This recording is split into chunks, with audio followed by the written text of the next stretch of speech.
Good morning students. ഇന്ന് നമ്മൾ എടുക്കുന്ന chapter 4 moving charges and magnetism. അപ്പോൾ നമ്മൾ ഫസ്റ്റ് ചാപ്റ്ററിൽ ഇലക്ട്രിസിറ്റി ഇലക്ട്രിക് ഫീൽഡിനെ കുറിച്ച് നമ്മൾ പഠിച്ചു. അതിലുള്ള field lines, properties, Gauss's theorem എന്നൊക്കെ നമ്മൾ പഠിച്ചു. അതിൻ്റെ അപ്ലിക്കേഷൻസും പഠിച്ചു. ഇവിടെ ഫോർത്ത് ചാപ്റ്റർ നമ്മൾ പഠിക്കുന്നത് മാഗ്നറ്റിസം എന്നുള്ളതാണ്. സോ നമുക്ക് മാഗ്നറ്റ് എന്നുള്ളത് എന്താണെന്നെല്ലാം നമുക്കറിയാം അല്ലേ. നമ്മൾ മാഗ്നറ്റിസം അല്ലെങ്കിൽ മാഗ്നറ്റ് എന്നുള്ളത് നമ്മൾ കേട്ടിട്ടുണ്ട്. സോ എങ്ങനെയാണ് മാഗ്നറ്റിസം എന്ന ഫിനോമിനലിലോട്ട് എത്തിയത്, അല്ലെങ്കിൽ what is the origin of magnetism. ഇനി മാഗ്നറ്റിസം ഇലക്ട്രിസിറ്റി ആയിട്ട് എങ്ങനെ റിലേറ്റഡ് ആണ്. ഇനി അതിൽ പല അപ്ലിക്കേഷൻസും ലോസും തിയറവും ആണ് നമ്മൾ ഈ ചാപ്റ്ററിൽ ഡീൽ ചെയ്യുന്നത്.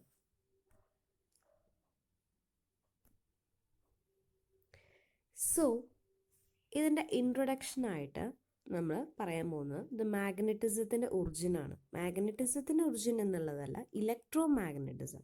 അതായത് ഇലക്ട്രിസിറ്റിയും മാഗ്നറ്റിസവും തമ്മിലുള്ള ഒരു റിലേഷൻ ഉണ്ട്. ആ റിലേഷൻ എങ്ങനെയാണ് ഫോം ചെയ്തത് എന്നുള്ളതാണ് നമ്മൾ പറയാൻ പോകുന്നത്. Okay, in 1820 Hans Christian Ørsted proposed that electric current in a wire deflected by a nearby compass needle. This led to the birth of electromagnetism. അതായത് ഓയിസ്റ്റഡ് എന്ന സയൻറ്റിസ്റ്റ് 1820 അയാൾ ഒരു എക്സ്പെരിമെൻ്റ് അയാൾ കണ്ടക്ട് ചെയ്യായിരുന്നു. സോ ആദ്യം അതിനു വേണ്ടി ഒരു AB എന്ന കണ്ടക്ടർ, ഒരു സ്ട്രെയിറ്റ് ലൈൻ അല്ലെങ്കിൽ സ്ട്രെയിറ്റ് വയർ കണ്ടക്ടർ അയാൾ കോമ്പസ് നീഡിലിന് പാരലായിട്ട് വെച്ചു. ഇവിടെ നമുക്ക് ആ റൈറ്റിലുള്ള ഫിഗർ ശ്രദ്ധിക്കാം. ഇവിടെ അത് സാധാ ഒരു സർക്യൂട്ടാണ് അല്ലേ, ഒരു സിമ്പിൾ സർക്യൂട്ടാണ്. Battery is connected to the bulb using a conductor. So ഈ വയറിൻ്റെ അടുത്ത് ആര് വെച്ചു? നമ്മളൊരു കോമ്പസ് നീഡിൽ വെച്ചു. ഇനി അയാൾ ശ്രദ്ധിച്ചൊരു കാര്യം എന്ന് പറയുന്നത്, when the current is passed through the conductor, കണ്ടക്ടറിലൂടെ കറണ്ട് പാസ് ചെയ്തപ്പോൾ what happens, തൊട്ടടുത്തിരിക്കുന്ന ഈ കോമ്പസ് നീഡിലിൽ ഒരു ഡിഫ്ലക്ഷൻ വന്നു. ക്ലിയർ ആവുണ്ടോ? ഒരു ഡയറക്ഷനിൽ ഒരു ഡിഫ്ലക്ഷൻ വന്നത് സർക്യൂട്ട് ഓൺ ചെയ്തപ്പോൾ അല്ലെങ്കിൽ സർക്യൂട്ടിലൂടെ കറണ്ട് പോയപ്പോൾ വാട്ട് ഹാപ്പൻസ്, ആ മാഗ്നറ്റിസം, ആ കോമ്പസ് നീഡിലുള്ള നീഡിൽ എന്ത് സംഭവിച്ചു? ഒരു ഡിഫ്ലക്ഷൻ സംഭവിച്ചു. സോ അയാൾ എന്ത് ചെയ്തു?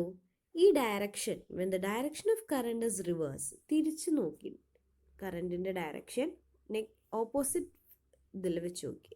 അപ്പോൾ എന്താ സംഭവിക്കുന്നു? നീഡിലെ ഡിഫ്ലക്ഷൻ, നേരത്തെ നീഡിൽ ഡിഫ്ലക്ഷൻ ഉണ്ടായെന്ന് പറഞ്ഞു, അതിന് ഓപ്പോസിറ്റ് ആയിട്ടാണ് ഇപ്പോഴും ഉണ്ടായത്. സോ അയാൾക്ക് എന്ത് മനസ്സിലായി? ഈ കറൻറ്റും ഈ മാഗ്നറ്റിസും അല്ലെ, ഡിഫ്ലക്ഷൻ ഉണ്ടാവുകയാണെങ്കിൽ കോമ്പസ് നീഡിലുള്ള മാഗ്നറ്റ് ആണെന്ന് നമുക്കറിയാം. സോ നമുക്ക് എന്ത് മനസ്സിലായി? Electricity, magnetism, there is some sort of relation. ഇതിൽ നിന്നാണ് അയാൾക്ക് എന്ത് മനസ്സിലായത്? From this it is concluded that the current carrying conductor is surrounded by magnetic field. അപ്പോൾ കണ്ടക്ടറിലൂടെ കറണ്ട് പാസ് ചെയ്യുമ്പോൾ നമുക്ക് എന്തറിയാം? അതിന് ചുറ്റും എന്തുണ്ടാവാം? There will be electric field അല്ലേ. സോ ഇവിടെ എന്തുണ്ട്? അതിന് ചുറ്റും എന്ത് ഫീൽഡും കൂടി ഉണ്ടെന്ന് നമ്മൾ മനസ്സിലാക്കി, മാഗ്നറ്റിക് ഫീൽഡ്. സോ ഇതിലോട്ട് ലെഡ് ചെയ്ത എക്സ്പെരിമെൻ്റ് അല്ലെ, ഇതിലോട്ട് ലെഡ് ചെയ്തത് എന്ന് പറയുന്നത് ഓയിസ്റ്റഡ് എക്സ്പെരിമെൻ്റ് ആണ്. സോ ഇതാണ് ഇലക്ട്രിസിറ്റിയും മാഗ്നറ്റിസവും തമ്മിലുള്ള റിലേഷൻ്റെ ഫൗണ്ടേഷൻ കണ്ടെത്തിയ എക്സ്പെരിമെൻറ്റ്. ക്ലിയർ ആയെന്ന് വിചാരിക്കുന്നു. ഇനിയാണ് മാഗ്നറ്റിക് ഫീൽഡ്. നമ്മൾ ആദ്യത്തെ ചാപ്റ്ററിൽ ഇലക്ട്രിക് ഫീൽഡ് എന്താണെന്ന് പറഞ്ഞു. ഇനി അതുപോലെ തന്നെ magnetic field.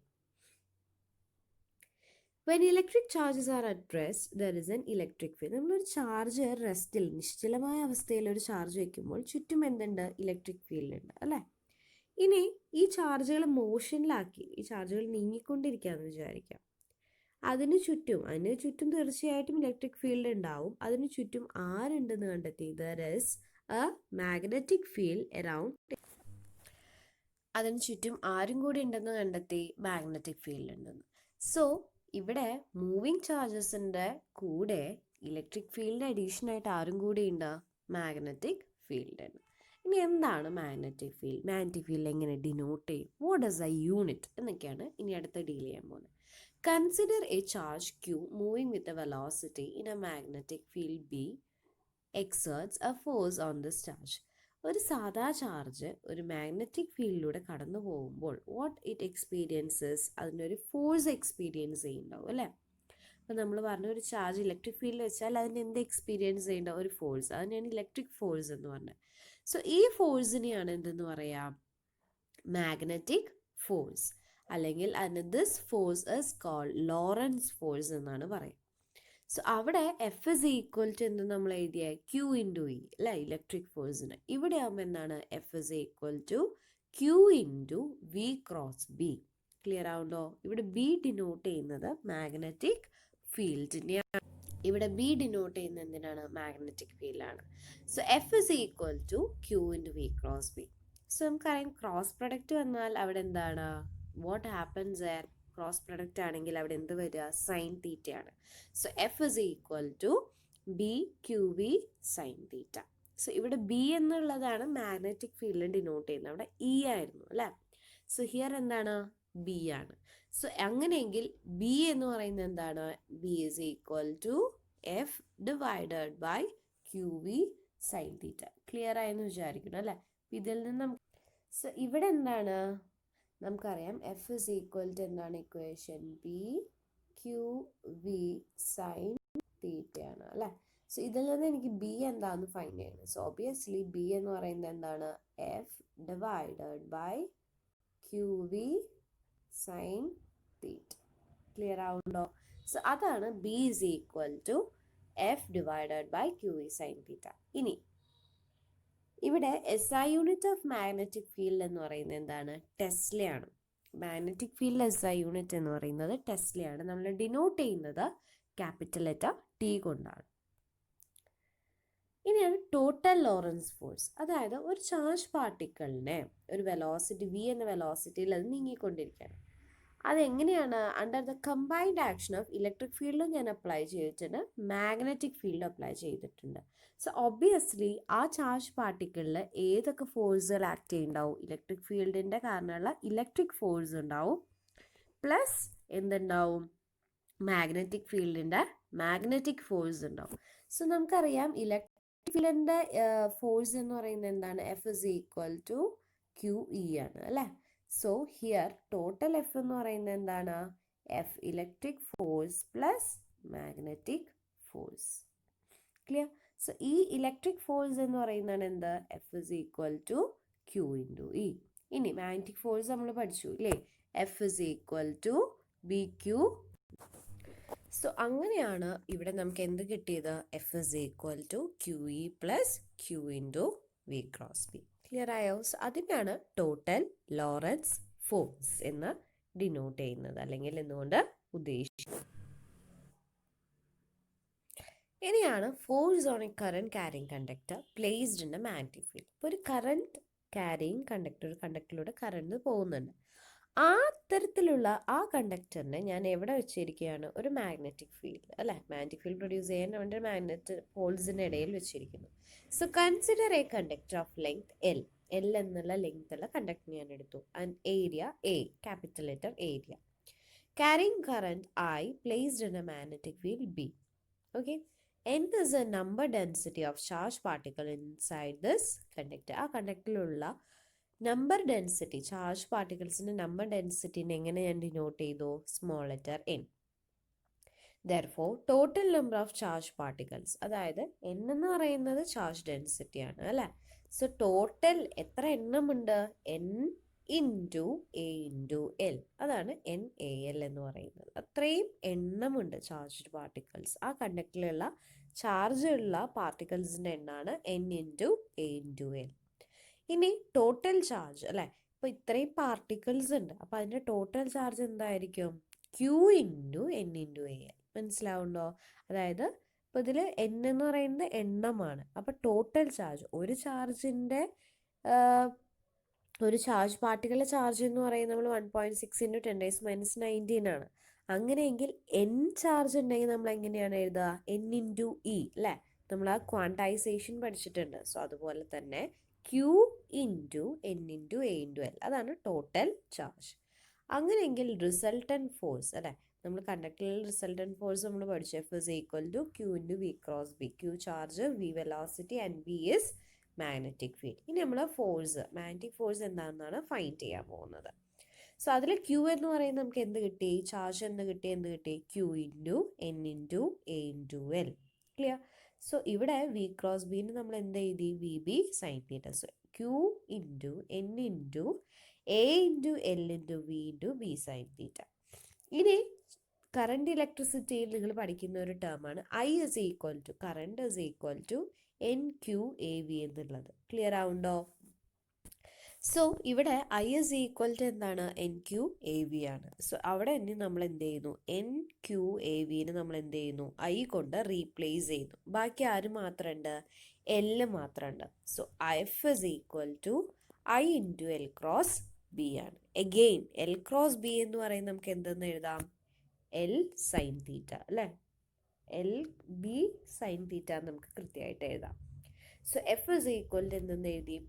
Bill sine theta. അതായത് സിമ്പിൾ ടേമിലേക്ക് ഓർക്കാൻ വേണ്ടിയിട്ടാണ് B I L sine theta. That is B into I into L sine theta. So B I L sine theta എന്ന് പറയുന്നത് എന്താണ്? നമ്മൾ ക്രോസ് പ്രൊഡക്റ്റ് കളഞ്ഞതുകൊണ്ടാണ് സൈൻ തീറ്റ എഴുതിയത് അല്ല. എൻ്റെ ക്രോസ് പ്രൊഡക്റ്റ് വെക്റ്റർ ഫോമിലാണെങ്കിൽ F is equal to I into L cross B. അതായത് നമ്മൾ തൊട്ട് മുന്നേ മാഗ്നറ്റിക് ഫോഴ്സിൻ്റെ ഇക്വേഷൻ എന്താ എഴുതി? F is equal to Q into V cross B. Same equation തന്നെയാണ് F is equal to I into L cross B. So ഇവിടെ നമ്മൾ എന്ത് ചെയ്തു എന്നാണ് പറയുന്നത്? ഒരു കറണ്ട് ക്യാരിങ് കണ്ടക്ടർ എടുത്തു, അതിന് മാഗ്നറ്റിക് ഫീൽഡിൽ വെച്ചു. ക്ലിയർ ആവുണ്ടോ? അത്തരത്തിലുള്ള ഒരു കറണ്ട് ക്യാരിങ് കണ്ടക്ടറിനെ മാഗ്നറ്റിക് ഫോഴ്സ് എന്താണെന്നുള്ളതാണ് നമ്മൾ ഫൈൻഡ് ചെയ്യാൻ പോകുന്നത്. സോ അതിന് വേണ്ടി നമ്മൾ എന്തെടുത്തു? എത്ര എണ്ണം ഉണ്ടെന്ന് ആദ്യം ഫൈൻഡ് ചെയ്തു. ആ കണ്ടക്ടറിലുള്ള എത്ര ചാർജ് പാർട്ടിക്കിൾസ്, അതാണ് എൻ ഇസ് ഈക്വൽ ടു അല്ലെ total number of charge particles, എത്ര എണ്ണമുണ്ട് എന്ന് ആദ്യം ഫൈൻഡ് ചെയ്തു. ഇനി എണ്ണം കിട്ടിയാൽ എനിക്ക് എന്ത് ചെയ്യാം? എത്ര ചാർജ് ഉണ്ടെന്ന് ഫൈൻഡ് ചെയ്യാം അല്ലേ? അപ്പം അതായത് 10 ചാർജാണ് ഉള്ളതെങ്കിൽ ടോട്ടൽ ചാർജ് എന്ന് പറയുന്നത് എന്താണ്? 10 ഇൻറ്റു ഒരു ചാർജിൻ്റെ ഇത് എത്രയാണ്? 1.6 ഇൻറ്റു 10⁻⁻19 വാല്യൂ ആണ്. സോ ടോട്ടൽ അങ്ങനെയാണ് നമ്മൾ ഫൈൻഡ് ചെയ്യുക. അപ്പോൾ അതുകൊണ്ടാണ് q into N into A L എന്ന് പറയുന്നത്. ഇനി നമ്മൾ മുന്നേ പഠിച്ചിട്ടുള്ള മാഗ്നറ്റിക് ഫോഴ്സിൻ്റെ ഇക്വേഷൻ എന്താണ്? F is equal to Q into V cross B ആണ്. എന്നിട്ട് എന്ത് ചെയ്തു? ആ ക്യൂവിനെ നമ്മൾ തൊട്ട് മുകളിലത്തെ ഇക്വേഷനിൽ നിന്ന് സബ്സ്റ്റിറ്റ്യൂട്ട് ചെയ്തു. അതിൽ കറണ്ട് ഇലക്ട്രിസിറ്റി എന്നുള്ള ചാപ്റ്റർ നിങ്ങൾ പഠിച്ചിട്ടുണ്ടാവും, അല്ലെങ്കിൽ ഇനി പഠിക്കുന്നുണ്ടാവും. I is equal to N into Q into A V ആണ്. സോ അതിലുള്ള ആ ടേംസിനെ റീപ്ലേസ് ചെയ്തു. ബാക്കി ആര് മാത്രമുണ്ട്? എല്ല് മാത്രമുണ്ട് അല്ലേ? So F is equal to I into L cross B ആയി. ക്രോസ് വന്നതുകൊണ്ട് എൽ ബി സൈൻ തീറ്റ നമ്മൾ എഴുതി. So in general term F is equal to B I l. B stands for magnetic field, I stands for current, and L stands for length of the conductor. So അതാണ് force on a current carrying conductor placed in a magnetic field. ഇനി ഈ charge particle, ഒരു moving charge particle ഒരു magnetic ഫീൽഡിൽ കൂടെ പോകുമ്പോൾ അതിൻ്റെ motion എങ്ങനെയാണ് എന്ത് പാത്തിലാണ് അത് ഫോളോ ചെയ്യുന്നതെന്നാണ് നമ്മൾ പഠിക്കാൻ പോകുന്നത്. അതിന് 3 കേസുകൾ നമ്മൾ എടുക്കുന്നുണ്ട്. When the charged particle is moving parallel to the field, ഫീൽഡിൻ്റെ പാരലൽ ആയിട്ടാണ് മൂവ് ചെയ്യുന്നതെങ്കിൽ എന്തായിരിക്കും സംഭവിക്കുക? നമുക്കറിയാം ഇക്വേഷൻ എന്താണ്? F is equal to B Q V sine theta ആണ് അല്ലെ? അല്ലെങ്കിൽ Q into V cross B അല്ലെങ്കിൽ B Q V sine theta. So അതിൽ പാരലൽ ആയിട്ടാണ് നീങ്ങണതെന്ന് വെച്ചാൽ എന്തുണ്ട്? ആംഗിൾ എപ്പോഴും എന്തായിരിക്കും? 0 ആയിരിക്കും. ആംഗിൾ എന്തായിരിക്കും? 0 ആയിരിക്കും അല്ലേ? So that is theta is equal to 0 ആണ്. So F is equal to B Q v sine theta. And sine theta എന്ത് കൊടുത്തു? നമ്മൾ 0 കൊടുത്തു. സൈൻ 0 എന്ന് പറയുന്നത് എന്താണ്? 0. സോ എഫ് എന്ന് പറയുന്നത് എന്തായി? 0 ആയി. So there is no force acting അല്ലേ? അങ്ങനെ പാരലായിട്ട് നീങ്ങുന്ന ഒരു പാർട്ടിക്കിൾ ആണെങ്കിൽ ആ പാർട്ടിക്കിളിന് എന്തുണ്ടാവില്ല എന്ന് പറയുന്നത്? മാഗ്നറ്റിക് ഫോഴ്സ് എന്തായിരിക്കും? 0 ആയിരിക്കും. ക്ലിയർ ആവുന്നു? മുന്നത്തെ equation F is equal to B Q v sine theta വെച്ചിട്ടുള്ള 3 കേസുകളാണ് നമ്മൾ പറയുന്നത്. ഇനി രണ്ടാമത്തെ കാര്യം, when the charged particle is moving perpendicular. നേരത്തെ പാരലൽ കണ്ടു, ഇനി പെർപെൻഡിക്കുലർ ആയിട്ടാണ് പോകുന്നത്. അപ്പം തീറ്റ എന്ന് പറയുന്നത് എന്താണ്? 90 ഡിഗ്രി ആണ് അല്ലേ? സോ സൈൻ 90 എന്ന് പറയുന്നത് എന്താണ്? 1 ആണ്. So F is equal to എന്ത് സംഭവിച്ചു? B Q V into 1, that is B Q V. This force acts at right angles to the motion of charged particle. ആ പാർട്ടിക്കിൾമേ എങ്ങനെയാണ് അത് ഫോം ചെയ്യുക? ആ ഫോഴ്സ് എങ്ങനെയായിട്ടാണ് ആക്ട് ചെയ്യുക? പെർപെൻഡിക്കുലർ ആയിട്ടാണ് ആക്ട് ചെയ്യുക. അപ്പോൾ എന്ത് സംഭവിക്കും? Hence it provides centripetal force. അതായത് ഈ ഫോഴ്സ് കാരണം എന്ത് സംഭവിക്കും? ഒരു സെൻട്രിപെറ്റൽ ഫോഴ്സ് അവിടെ ഇൻ ആക്ഷൻ വരും. ആ സെൻട്രിപെറ്റൽ ഫോഴ്സ് എന്ന് പറഞ്ഞാൽ ഒരു ഇൻവേർട്ട് ഫോഴ്സ് ആണ് അല്ലെ, ഉള്ളിലോട്ട് വലിക്കുന്നതാണ്. ഓട്ടോമാറ്റിക്കലി അങ്ങനത്തെ ഉള്ള ഒരു സെൻട്രിപെറ്റൽ ഫോഴ്സിന് എന്ത് സംഭവിക്കും? So and the charge particle moves in circular path. Perpendicular ആവുമ്പോൾ അത് നീങ്ങുന്ന പാത്ത് എങ്ങനെയായിരിക്കും, അതിന്റെ ഷേപ്പ് എന്തായിരിക്കും? സർക്കുലർ ആയിരിക്കും. ക്ലിയർ ആവുണ്ടോ? പാരലൽ ആണെങ്കിൽ അതിനൊരു ഫോഴ്സ് ആക്ട് ചെയ്യില്ല, പാരലായിട്ട് പോകും. പെർപെൻഡിക്കുലർ ആണെങ്കിൽ അതിന്റെ ഫോഴ്സ് എന്ന് പറയുന്നത് ബി ക്യു വി ആണ്. അതിൻ്റെ ഷേപ്പ്, അത് നീങ്ങുന്ന പാത്ത് എന്ന് പറയുന്നത് എന്താണ്? സർക്കുലർ ആണ്. ക്ലിയർ ആവുന്നുണ്ടോ? അത് നമ്മൾ എപ്പോഴും അറിയേണ്ട ഒരു കാര്യമാണ്, ഈ സർക്കുലർ പാത്ത് എന്നുള്ളത്. ഇനി ഇപ്പം നമ്മൾ തീറ്റ 0 കൊടുത്തു, തീറ്റ 90 കൊടുത്തു. ഇനി മൂന്നാമത്തെ കേസ് നോക്കുക. Charge particle enters at an angle theta. അതായത് എനി ആംഗിൾ ആവാം, ഇപ്പോൾ 0 അല്ല 90 അല്ല, വേറെ ഏത് ആംഗിളിലാണ് അത് നീങ്ങുന്നതെങ്കിൽ.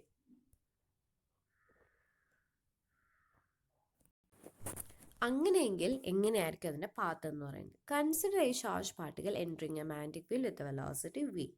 ഈ വെലോസിറ്റീനെ രണ്ടായിട്ട് ഡിവൈഡ് ചെയ്യും. ഓക്കെ, അതായത് നമ്മൾ പഠിച്ചിട്ടുണ്ട് ഹൊറിസോണ്ടൽ കമ്പോണൻറ്റും വെർട്ടിക്കൽ കമ്പോണൻറ്റും. That is v cos θ parallel to b and v sin θ perpendicular to b. ആ ഫിഗറും ഡയഗ്രാം ഞാൻ കാണിച്ചു തരാം ഫോളോയിങ്. സോ ആ വെലോസിറ്റീനെ ഏത് ആംഗിളിൽ വന്നാലും ആ വെലോസിറ്റീനെ ഞാൻ രണ്ടായിട്ട് ഡിവൈഡ് ചെയ്യുന്നു. പെർപെൻഡിക്കുലർ കമ്പോണൻ്റ് അല്ല, നമ്മൾ നേരത്തെ പറഞ്ഞു പെർപെൻഡിക്കുലർലി നീങ്ങുന്നത് കൊണ്ട് അതിന് എന്ത് പാത്ത് വന്നു? സർക്കുലർ പാത്ത് വന്നു. ഇനി പാരലൽ പാത്ത് അല്ലെങ്കിൽ പാരലൽ കമ്പോണൻ്റ് എങ്ങനെ നീങ്ങുന്നു പറയുന്നത് along the direction of B. Magnetic field എങ്ങനെയാണ് പോകുന്നത് അതിനനുസരിച്ച് പാരലൽ കമ്പോണൻ്റ് നീങ്ങും. സോ ഈ രണ്ട് പാത്ത് കാരണം നമുക്ക് എന്ത് പാർട്ടിക്കിൾ എന്ത് ഫോമിലാ പോവുക? സ്പൈറൽ അല്ലെങ്കിൽ ഹെലിക്കൽ. സ്പൈറൽ നിങ്ങൾ കണ്ടിട്ടുണ്ടാവും അല്ലെ, സ്പൈറൽ നമ്മൾ സാധാരണ സ്പ്രിംഗ് ഒക്കെ അല്ലെങ്കിൽ സ്പൈറൽ പാത്ത്, അതായത് ഒന്നിലൂടെ ഒന്ന്. ആ ഡയഗ്രാം ഫിഗർ ഞാൻ കാണിച്ചു തരാം.